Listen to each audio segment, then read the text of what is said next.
Bonjour à tous et bienvenue dans cette nouvelle vidéo de Planète Infopreneur. Alors aujourd'hui c'est la première vidéo des 13 vidéos qui vont suivre pour pouvoir réaliser et créer une boutique en dropshipping qui va être rentable et qui va être top. Alors la première étape est de valider son business et également de le tester. Alors pourquoi tester son business? Alors tester son business, ça va vous permettre de valider que notre business va être rentable, mais également de pouvoir estimer les coûts et estimer les freins qu'on va pouvoir rencontrer par rapport à la création de cette boutique. Alors moi dans la création de ce business, j'ai listé 4 étapes. Alors la première étape, ça va être le test du process. Donc ça va être quel produit, où acheter, quels sont les délais de livraison, quel prix, la qualité, etc.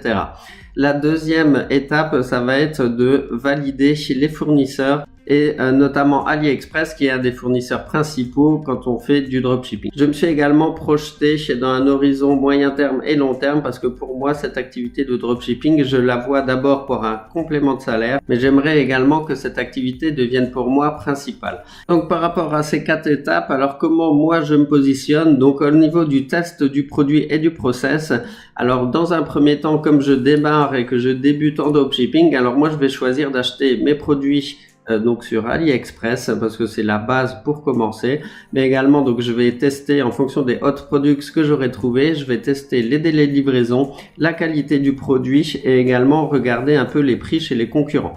Vraiment moi dans l'idée du dropshipping que j'en fais, ce n'est pas d'arnaquer les gens, mais ça va être vraiment de proposer des produits de qualité à des prix raisonnables.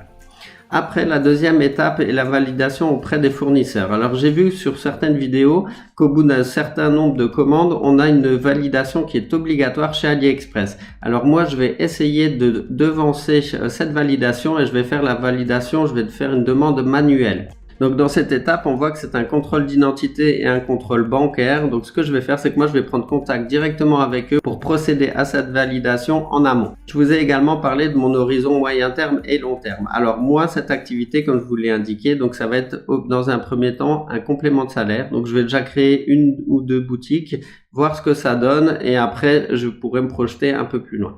À terme, j'aimerais bien que ce soit 100% de mon business que je vais réaliser avec le dropshipping. Concernant le business model à adopter pour vendre en dropshipping, j'ai réalisé qu'il y avait 4 possibilités de vendre en dropshipping. Donc il y a soit la vente unique, soit la vente mensuelle ou récurrente avec des produits renouvelables, ou la vente avec abonnement, par exemple si on a une activité précise ou sur une passion ou même sur des hobbies de chaque personne, ou alors des ventes additionnelles par rapport à un service existant. Donc sur par exemple les professeurs, les youtubeurs, enfin les démonstrateurs ou toutes des personnes qui vont faire des démonstrations de produits, qui vont proposer des produits en plus. Donc ça c'est 4 billets différents pour pouvoir vendre au dropshipping. Moi pour le moment je vais me baser sur la méthode simple, la vente unique, et après on verra pour aller vers des ventes avec abonnement ou avec service avec de la valeur ajoutée. J'en termine donc avec cette vidéo donc sur le choix du business model à adopter pour réussir en dropshipping, mais également pour se projeter moyen terme et long terme dans la création de son business. Je vous invite à mettre un commentaire à cette vidéo, à la partager et à vous abonner à la chaîne si ce n'est déjà fait. Et moi je vous dis à bientôt dans la prochaine vidéo. Ciao ciao!